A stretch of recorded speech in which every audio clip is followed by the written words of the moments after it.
Гласот на Америка на македонски. Преку една деценија вашиот прозорец кон САД. А сега, директно од студиото во Вашингтон. Добро вечер. Го гледате ТВ журналот News Flash на Гласот на Америка на македонски јазик, а јас сум Лилица Китановска. Милиони американци вчера цел ден беа во очекување представничкиот дом да гласа по мерка усвоена во Сенатот, што требаше да ги остави даноците на примањата непроменати. Тоа не се случи. За ова што го окупира Вашингтон последните денови пред Божик ќе зборуваме за некоја минута, а пред тоа да видиме што друго прави наслови. Започнуваме со она што најмногу ги засега патниците за Божич, времето, односно невремето, што зафати голем дел од САД.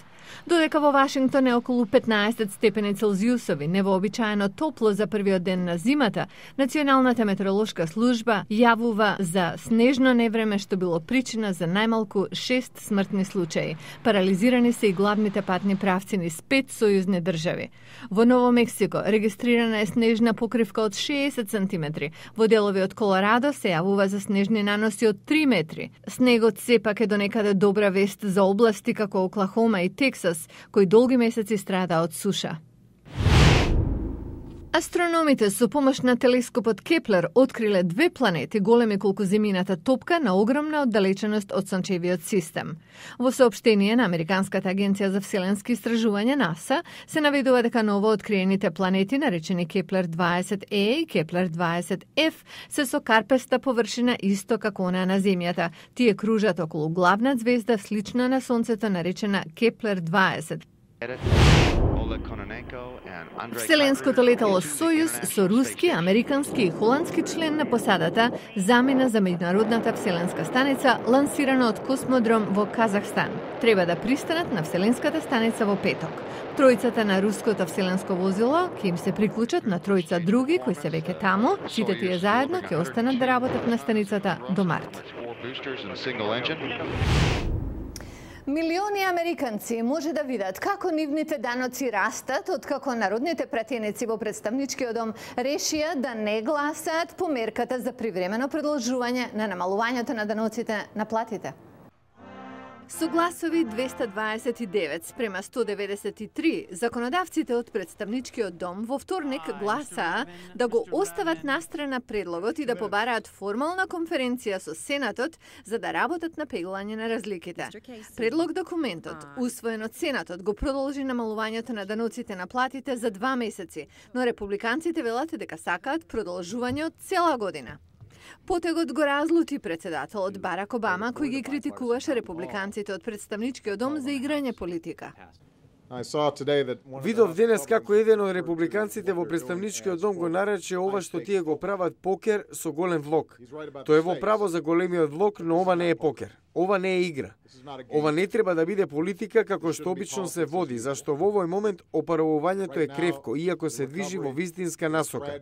Неуспехот ова да го сториме ќе има последици не само на семејствата, туку и на економијата во целина. Но републиканскиот спикер на представничкиот дом, Џон Бејнер, вината ја стави целосно врз Американскиот сенат и кажа дека сега е до Обама да ја разреши ситуацијата.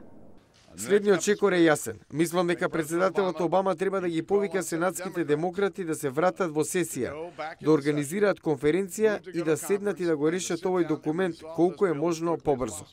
Белата куќа вели дека 160 милиони американци ќе видат како нивните даноци растат за околу $1000 годишно, доколку представничкиот дом не даде зелено светло за продолжувањето на актот за намалување на даноците до крајот на годината. Легислативата исто така ги продолжува исплатите заради невработеност за невработените работници и спречува намалување во исплатите за здравствена грижа за постарите. Њу Йорк е познат како град што никогаш не спие, а особено за време на празничната сезона. Ова е град со експлозија од звуци и гледки. Големото јаболко е прекрасно место да се најде тој специјален подарок за некој важен на вашата листа за празниците. Ве водиме во најуникатната од уникатните продавници кои ви го нудат токму тоа. За околу $6000. Оние кои имаат пари за трошење може да си купат флипер Rolling Stones, еден од илјадниците предмети во оваа продавница во Хамахер Шлемер. што е цел ден полна со купувачи. Тоа ги радува продавачите кои инсистираат да ги видат одблизу, да ги допрете, да ги пробате работите што тука се продаваат. Секогаш имаат нешто необично и никогаш не знаете што може да најдете тука. Кери Калдерон е менаџерка на продавницата и е полна со ентузијазам за понудата. Таа вели дека тоа е место за подарок што не може да го најде на друго место. Млади или стари, сите што сакаат да најдат нешто необично, нешто уникатно, за некој важен на нивната листа, овде е местото за наоѓање на тој совршен подарок, вели таа. И цените се за сите, од 9 до 75.000 долари. Економијата не се одразува на прометот во оваа 163 години стара компанија. Ни оди добро, затоа имаме разновидна понуда. Овие предмети ги нема во обични продавници, уникатни се. Например, тие имаат најмалата камера во светот со меморија од 32 мегабајти.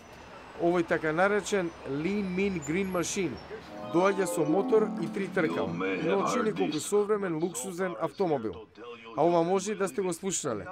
Предсказувачот Золтар. И тоа е на продажба. Age is simply a matter of mind. If you don't mind, then my friend, it doesn't matter.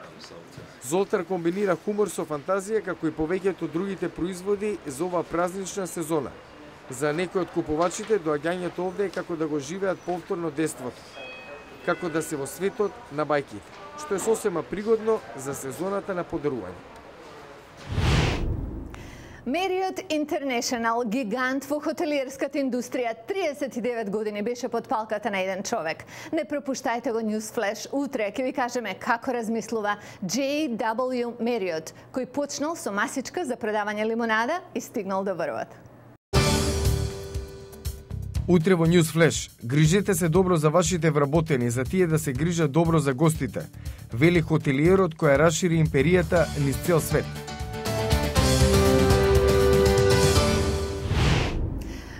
Гледавте News Flash на Гласот на Америка на македонски јазик. Јас сум Лилица Китановска. И со тоа ве поздравуваме од Вашингтон. Гледајте не повторно утре на ова исто место, каде ве очекуваме со многу повеќе содржини. Пријатна вечер.